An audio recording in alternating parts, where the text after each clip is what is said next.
Et il y a des gens qui y travaillent et qui aiment ce qu'ils font, et ça c'est très agréable. On n'est pas toujours très gai quand on va travailler, mais eux oui. Aujourd'hui avec Jérôme Laverny. Ça va, Jérôme? Ça va. Cécile, bonjour Philippe. Ah, vous avez fait, je sais pas, vous étiez dans votre jardin ce week-end, vous avez des points soleil, ou je sais pas, vous aviez un abonnement, vous l'avez fini? Oui, bien sûr, j'ai fini l'abonnement. Ça y est, on jardine. Voilà. On peut reprendre une activité normale. Oui, mais ça c'est le beau soleil de la Creuse, et évidemment que passe sous silence notre cher Rémi André. C'est vrai, trop peu. En tout cas, on est ravis de vous retrouver, cher Jérôme, avec de beaux métiers, et au sommaire de cette émission, justement, ces métiers de la viande qui recrutent à tour de bras. Les artisans bouchers comme les métiers de bouche n'échappent pas à ce secteur qui peine à recruter, malheureusement, au premier rang desquels les métiers de la viande, avec néanmoins des formations et des parcours d'excellence. Nos invités ce soir pour en parler, David Campagne est avec nous, directeur de l'École nationale supérieure des métiers de la viande, et un très joli parcours avec Alexandre Botte de la boucherie Médium Rare à Paris. Des parcours d'excellence également dans la poissonnerie. Championne de la Coupe du Monde des écaillés 2020 et fraîchement décorée du titre de meilleur ouvrier de France poissonnier écaillé. Ça fait 2 semaines. Sonia Bichet est avec nous ce soir, non seulement pour parler des recrutements de la maison Vanham, mais pour illustrer le fabuleux destin professionnel que peut réserver encore la gastronomie française. Et puis le bistrot, restaurant, temple de la gastronomie et aussi de l'emploi, bien sûr, véritable institution de la vie française. Si les bistrots, restaurants continuent d'être un lieu de convivialité, au-delà de bien manger, on parle, on rit, on danse, on travaille parfois et souvent même. Et les clients sont bien plus nombreux que les candidats pour y travailler, et c'est bien dommage. Alain Fontaine est avec nous, président de l'association des maîtres restaurateurs et propriétaires du bistrot-restaurant Le Mesturet à Paris. Le vin, véritable étendard de la gastronomie française. Les métiers de la gastronomie sont aussi des métiers d'extérieur, des métiers saisonniers comme les légendaires vendangeurs et tout simplement producteurs de vin. Christophe Avy, viticulteur dans le Lot-et-Garonne, nous expliquera comment il appréhende l'organisation et les recrutements de la prochaine saison qui approche. C'est les vraies voix de l'emploi. On vous souhaite la bienvenue. On est ensemble jusqu'à 20h. Les vraies voix Sud Radio. Et Jérôme Laverny, c'est un sujet très intéressant parce que on parle beaucoup d'artisanat, et là on est vraiment dans l'artisanat avec les artisans bouchers, les artisans poissonniers, avec aussi des restaurateurs aujourd'hui. Ces métiers qu'on dit qui sont en tension, et pourtant ce sont des métiers qu'on aime faire. Oui, tout à fait. Alors dans la foulée, un petit peu de notre émission de la semaine dernière, on va parler aussi beaucoup de patrimoine, puisqu'il est question de considérer que la gastronomie française est un fleuron de l'économie. On l'a dit en introduction. Eh bien, voyons-le, et voyons comment aussi on peut persévérer à reproduire les formations qui sont nécessaires. C'est un secteur aussi qui est très intéressant parce qu'il parle aussi d'emplois saisonniers. Et Dieu sait combien l'année dernière ces emplois saisonniers ont été problématiques. Il va falloir qu'on en parle. C'est un secteur aussi qui est intéressant dans la communication des métiers, trop peu connus ou parfois sans doute un peu négligés, ces métiers méprisés pour certains d'entre eux. Il faut résoudre ce problème-là à grands pas, et on a 2 personnes qui ont 2 parcours absolument génialissimes ce soir. C'est ça la clé en fait. C'est montrer à un jeune et à ses parents des personnes inspirantes. Oui, voilà, qui constituent des modèles et des modèles d'excellence, et pas pour faire bonne mine et par politesse politique d'agiter le mot d'excellence. Voilà, pour toutes ces raisons-là, eh bien, ce secteur est fabuleusement passionnant, indépendamment du fait d'être fondamental. Mais vous êtes fâché là ou pas? Non, vous n'êtes pas fâché. Vous êtes content quand vous parlez comme ça? Mais oui, j'ai rien fait. Je m'en veux. Pardon, Rémi André. Je n'en recommencerai plus. En tout cas, vous avez bien fait de les faire venir. David Campagne est avec nous. Bonsoir, merci d'être avec nous. Bonsoir. Employeur, bien entendu, la boucherie Médium Rare avec son patron Alexandre Bottom est avec nous aussi. Bonsoir, merci d'être avec nous. Là, on est vraiment dans le métier de la boucherie, ce qui est plutôt très intéressant. Aujourd'hui, on a lu plein de choses avec Philippe David, et on s'est dit que est-ce que ce secteur connaît un problème d'image, peut-être à la base, qui est mal compris, mal véhiculé, et cette image qu'il faut changer. Il faut peut-être sortir des caricatures qui pouvaient exister dans le passé. Voilà, ouais.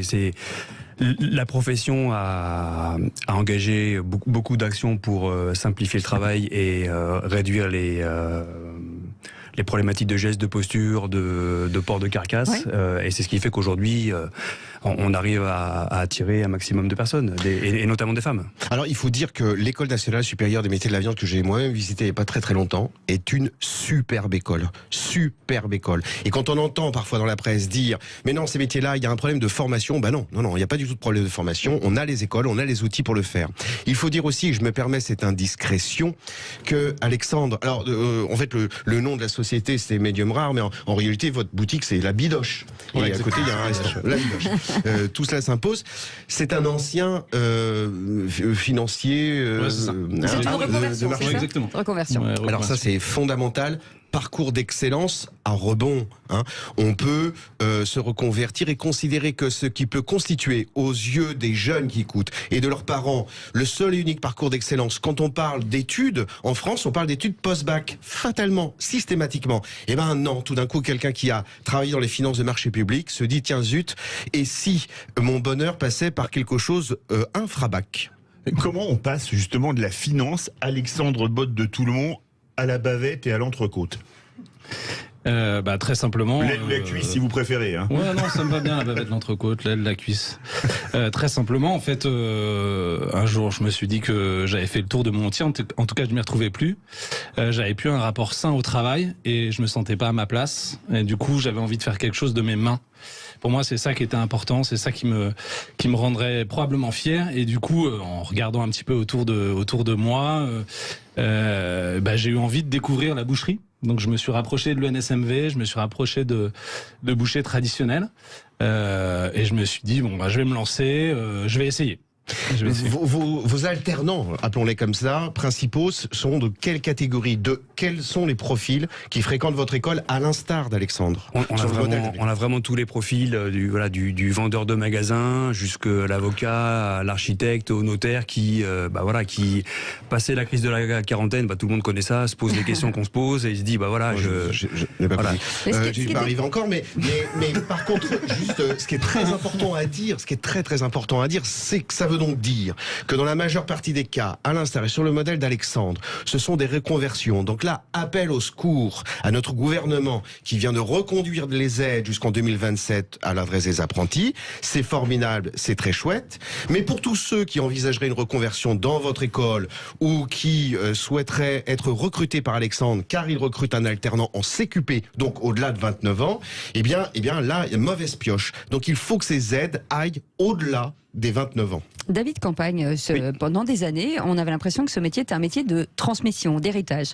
On se disait de père, de grand-père en père, en fils, voilà. Est-ce qu'aujourd'hui les choses évoluent, même si ça reste beaucoup comme ça? Non, effectivement, c'est une tendance qui se confirme, mais on voit d'autres modèles comme Alexandre qui ne viennent pas de la viande et qui participent à la transformation du secteur. C'est valable aussi dans la restauration. C'est des profils qui font aussi évoluer le métier. Voilà, parce qu'ils ont une vision complètement différente que ce qui peut être appris en formation initiale en boucherie, et forcément ça amène, je ne veux pas parler à sa place, mais il a un super concept. Voilà, c'est un concept de boucherie et de restaurant. Alors dites-nous ce concept, Alexandre, c'est important. Moi, c'était mon idée de départ, c'était de dire effectivement il y a moins de gens qui viennent à la boucherie, mais en revanche la consommation hors domicile de viande, elle, se maintient, voire elle augmente. Et du coup je me suis dit, pour ramener les gens dans la boucherie traditionnelle, un bon moyen de le faire, c'était de les faire manger dans la boucherie. Donc en fait, j'ai créé une boucherie avec un restaurant derrière, mais le restaurant est caché parce que moi je suis d'abord boucher avant d'être restaurateur. Ouais. Donc ce qui est à pignon sur rue, c'est la boucherie. Voilà. Donc nous, il y a ce côté transmission. On forme des apprentis bouchers. J'ai des apprentis qui ont monté des affaires. J'ai des apprentis bouchers en reconversion uniquement jusqu'à maintenant, et de tous les profils et de tous les âges. Voilà. On parle souvent des problèmes de recrutement pour ces métiers. Vous recrutez facilement? Alors, on a la chance d'être à Paris, on a la chance d'avoir un concept un petit peu novateur et d'avoir une réputation qui est assez importante. Et donc, puis vous êtes sur les deux tableaux. Voilà, exactement. Mais pour la boucherie pure, on recrute. Je dis pas que c'est facile, mais c'est clairement plus simple, je pense, que en province ou dans d'autres métiers artisanaux. Est-ce que ce sont, David de Campagne, justement, ces sujets-là, de dire, pour repenser la boucherie aujourd'hui de l'artisan classique, c'est de trouver des solutions, des choses un peu disruptives, où effectivement, on n'irait pas chez le boucher, parce qu'on va certainement, beaucoup vont aller malheureusement dans les supermarchés avec une viande de moins bonne qualité. Mais là, en plus, on a une traçabilité, on sait ce qu'on mange. Tout à fait. Écoutez, après, chacun a sa place dans la société. Donc, celui qui veut se former depuis le plus jeune âge dans la boucherie, on a des solutions de formation dans tous les CFA de France où on peut apprendre la boucherie.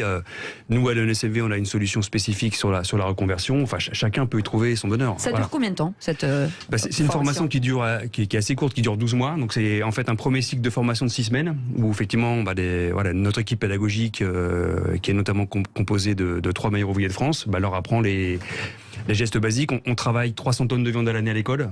Voilà. Donc, Et les CQP pour apprendre le métier, il n'y a pas de secret. Hein. C'est passer 4 jours sur 5 en labo et puis travailler les carcasses qui, des fois, pèsent plus de 200 kilos. Alors, ce qu'il faut dire encore du fait que les candidats sont principalement des candidats en reconversion, donc d'un certain âge, au-delà de la trentaine sans doute, c'est que donc il n'y a pas les jeunes. Et là, il y a un déficit. Il y a un déficit de communication, il y a un déficit d'estime. Et d'orientation. Donc, à bon entendeur, salut pour les jeunes auditeurs et leurs parents qui nous écoutent. Faites gaffe. Vous pouvez commencer de la finance en marché, je sais pas quoi, et au final, couronner votre carrière en étant boucher, parce que c'est un très beau métier et pas simplement dans une perspective de luxe et parce qu'il y a rémunération, je ne sais comment, etc. Non, c'est un métier plus qu'honorable. Et si on a une gastronomie française comme on l'a, eh bien c'est grâce à tout un tas de bouchers éparpillés partout en France. Et ça recrute énormément. C'est très important pour le dire. Vous restez avec nous. On fait une petite pause. On revient dans un instant. Elle est championne du monde des poissonniers écaillés. Et on est très contente et depuis peu meilleure ouvrier de France. Sonia sera avec nous dans quelques instants. C'est un honneur de vous accueillir tous chez nous ce soir dans Les Vraies Voix. On adore les artisans, quels qu'ils soient, et on les met forcément en lumière tous les mardis avec notre ami Jérôme Laverny. Restez avec nous. On revient dans un instant. À tout de suite. Sud Radio, les vraies voix qui font bouger la France, 19h-20h, les vraies voix de l'emploi, Jérôme Laverny. Si vous voulez vous reformer, si vous voulez forcément changer ou peut-être d'activité professionnelle, on appelle ça la reconversion professionnelle, il y a les artisans. Et les artisans de bouche aujourd'hui qui recrutent énormément, et l'image de ces artisans de bouche, pas facile à dire, Jérôme Laverny, est en train de changer.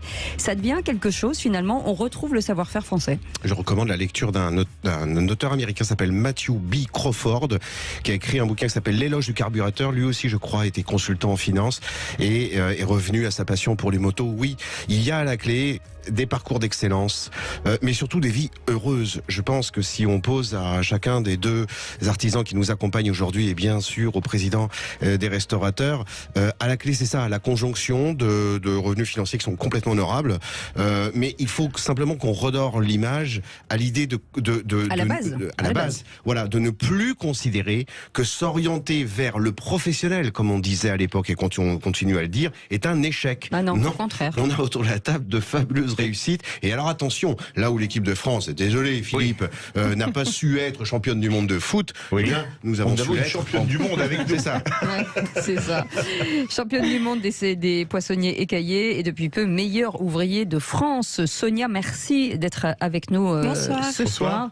Alors c'est doublement génial de trouver une femme poissonnière, si je puis dire. Ça démarre d'où ? Est-ce que ça vient d'où ? Parce que l'intérêt c'est de comprendre votre parcours et pourquoi tout à coup vers ces métiers de bouche. Mais moi j'ai eu la chance d'être du coup en terminale S, de commencer la poissonnerie en job étudiant. Ah oui. Donc j'ai fait mon bac S, j'étais prise en fac de droit mais j'étais pas très scolaire et j'ai eu une passion qui est venue pour la poissonnerie. Et du coup, je me suis lancée et j'ai fait un bac pro poissonnier cahier traiteur au lieu d'aller à la fac. C'est génial. Ce qui veut dire que nos auditeurs utilisez les jobs étudiants, les jobs d'été, l'immersion. Oui, pour faire des petits tests par-ci, par-là, de métiers que vous ne connaîtriez pas, simplement pour toucher la réalité, en fait, le côté pratique. Et justement, la vocation est venue en job d'été et vous êtes lancé, après vous dites je fais la formation, mais il y a plusieurs niveaux, il y a poissonnier écaillé. Expliquez-nous. Oui, du coup moi je suis rentrée au CFA de Rungis, donc j'ai fait un bac pro poissonnier cahier traiteur en 2 ans. J'ai été meilleure apprentie de France en 2015 et ça m'a lancée dans la compétition et dans les voyages. Et j'ai jamais arrêté et je suis très contente de faire ce métier-là. Meilleur apprenti de France, meilleur ouvrier de France. championne du monde. Oui. Il n'y a pas une compétition avec les Martiens pour gagner quelque chose? Je sais pas, on va la créer. Ça donne envie justement à ces filières d'ouvrir à des jeunes filles, des jeunes femmes comme vous, justement de s'ouvrir dans ces métiers qui étaient plutôt assez masculins à la base, et on voit que ça s'ouvre, hein. Même la boucherie dont on parlait il y a quelques instants, ça s'ouvre, ça s'élargit effectivement du côté féminin. Ça s'ouvre, c'est encore un petit peu dur, mais on en a besoin. Oui. On a besoin de jeunes, on a besoin de femmes aussi dans ces métiers-là, parce que je pense que ça apporte quelque chose. Mais c'est vrai que moi, la jeune fille de 17 ans, j'aurais jamais cru avoir ce parcours, et j'en suis ravie, et je pousse les jeunes à venir dans l'artisanat, parce qu'en fait, l'artisanat, c'est une grande famille, et ça a des valeurs, et je pense que c'est important. Il y a des problèmes de recrutement, c'est pas toujours facile de recruter en boucherie, parce que pas facile. C'est la même chose pour la poissonnerie, écaillé, etc. Ah ouais. Plus compliqué ou moins compliqué? Vous pouvez y aller, hein. Vous êtes, vos micros sont ouverts. Je pense que c'est plus compliqué pour les poissonniers. Ouais, je pense, mais parce qu'on n'a pas encore cette image. La boucherie commence à avoir cette image un petit peu jeune, avec des meilleurs ouvriers de France qui ont pris la parole. Nous, en poissonnerie, ça arrive, tant mieux. Là, on est 4 élus meilleurs ouvriers de France, on est 4 jeunes. Donc j'espère qu'on va pouvoir attirer aussi la jeunesse dans nos métiers. Mais c'est vrai qu'on a beaucoup de mal à recruter, malgré les salaires. Aujourd'hui, vous êtes entrepreneur. Oui. Ou vous travaillez chez quelqu'un? Je travaille chez Arnaud Vanham, donc meilleur ouvrier de France, chez qui je me suis entraînée pour le concours, et à côté j'ai ma société de consulting et d'événementiel. D'accord. Et il n'est pas question que vous ouvriez demain une poissonnerie à votre nom? Si, mais là je compte partir voyager un petit peu pour apprendre toutes les cultures, ouvrir des chemins et revenir plus enrichi. Est-ce qu'il y a un savoir-faire français dans la poissonnerie écaillée, comme il y a un savoir-faire dans la viande? On parlait en off des races de viande française. Là, bon, la pêche, c'est quand même complètement différent. Est-ce qu'il y a un savoir-faire des Français, comme il y a un savoir-faire des chefs français en cuisine? Ah, mais complètement. Parce que vous avez plein de drapeaux autour du col, français, japonais, italien, américain, canadien. Ouais. On fait le tour du monde en voyant votre col. Non, mais bien sûr, mais pour la viande, on parle de terroir. Pour la mer, on parle de merroir.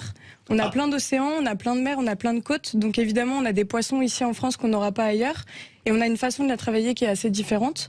On s'est aussi inspiré un petit peu du Japon. On prend des inspirations, mais on a vraiment notre technique de travail. Et c'est pour ça que je décide d'aller voyager. C'est pour aller apprendre et voir ce que font les autres, pour pouvoir comparer et rapporter ce qu'il y a à rapporter. David Campagne, quand on voit les Top Chefs, toutes ces émissions aujourd'hui qui ont redoré forcément l'artisanat de bouche, hein, qui ont permis de montrer que c'était des métiers et qu'ils étaient très attractifs, est-ce que ça aide finalement à une jeune génération de dire finalement moi j'ai envie de devenir cuisinier, j'ai envie de devenir poissonnier, j'ai envie de devenir boucher? Est-ce que vous sentez qu'il y a un élan? Écoutez, je vais vous parler franchement. Non. Oui, pardon. Non, bon, non, voilà. non, oui, bien sûr. Après, voilà, c'est très bien, mais ce qui compte, c'est la présence des candidats qui choisissent le métier 5 ans, 10 ans après. Voilà. Est-ce qu'on a des stats là-dessus? Je suis pas sûr que tous ceux qui choisissent ces métiers-là par ces émissions sont encore dans le secteur 5 ans ou 10 ans après. Ah d'accord. Voilà, c'est mon avis personnel, hein, je vous le donne. Oui, parce qu'il y a quand même une réalité de travail. Il faut travailler, que ça prend du temps. Oui. Les salaires au début ne sont pas toujours très mirobolants, Sonia, mais en tout cas, il faut que ce soit vécu comme une passion. Ah, ça c'est sûr, c'est une passion. Après, on a la chance, en tout cas nous en poissonnerie, oui, il y a des clichés, ils sont vrais. Je sais que je vais être fatiguée, je sais que je vais avoir froid, je sais que je vais sentir le poisson, mais je trouve qu'une fois qu'on sait ce qui va pas dans notre journée, on peut faire que aller. Et puis, la fatigue n'est pas forcément une maladie. Il y a plein de gens qui la pratiquent dans les salles de sport, et qui pratiquent la pénibilité dans les salles de sport, qui vont payer pour se donner des shoots de pénibilité. Donc finalement, de s'ennuyer. Hein, voilà, c'est une question qu'on se pose. C'est quoi la qualité d'un bon poissonnier écaillé? C'est le produit. Oui, c'est de savoir sélectionner le produit, c'est quoi? Je pense que c'est l'amour du produit. Que les bouchers, ils vont sélectionner les bêtes au champ. Comment est-ce qu'il fait un bon poissonnier écaillé? On sélectionne avec nos pêcheurs, et je pense que il faut pas rompre la chaîne de l'artisanat et de la passion.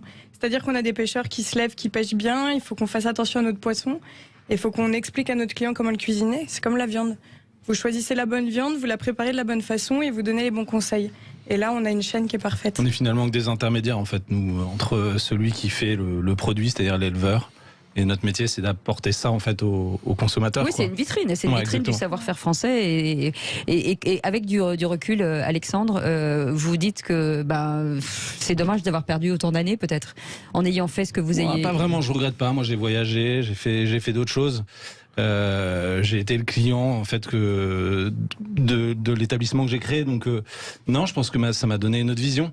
Après, j'ai énormément de respect aussi pour le métier, ce qui m'a apporté, comment j'ai été formé et tout. Et je trouve que c'est vraiment l'association de ces deux parcours qui fait qu'aujourd'hui, moi, je suis hyper heureux dans mon métier et que j'aime former des gens tous les jours, quoi. Ouais, c'est ça, l'immersion dont on parlait tout à l'heure et l'importance justement de ces jeunes d'aller dans les entreprises et de faire des jobs d'été. C'est ce que nous disait Sonia. Oui, votre question elle est fondamentale parce que c'est pas faux. Non mais si, elle est fondamentale parce qu'en réalité, ce que dit Alexandre, c'est qu'il regrette pas son premier parcours, c'est pas un échec en fait. Et en fait, il faut concevoir l'orientation sur ce modèle-là. Non, vous avez posé la question. Est-ce que vous regrettez ou est-ce que non, je me suis mal exprimé de dire finalement d'avoir changé si tard en fait. Oui, jeune, mais est-ce que la première étape était un échec, etc. Non, en fait, c'est très passionnant de concevoir la vie comme un roman avec différents chapitres et pas le même tout au long de la première page à la dernière. En tout cas, ce qui est intéressant, c'est de se dire que au moins il a choisi sa voie, il avait une première voie et c'est vrai que la reconversion, c'est peut-être une bonne initiative et une jolie voie pour les métiers de bouche, parce qu'on est plus serein et on sait plus que ce dont on a envie. Oui, et sans parler de sens du travail, parce que le sens du travail parfois n'a pas de sens, si ce n'est que celui qui nous a été exposé ce soir. Et vous savez de quoi j'ai envie là ? De partir en pub. De toute façon, j'ai pas le temps. Allez, on reste ensemble jusqu'à 20h et on a encore plein de choses à vous dire avec Jérôme Laverny et Philippe David. On est ensemble jusqu'à 20h. À tout de suite.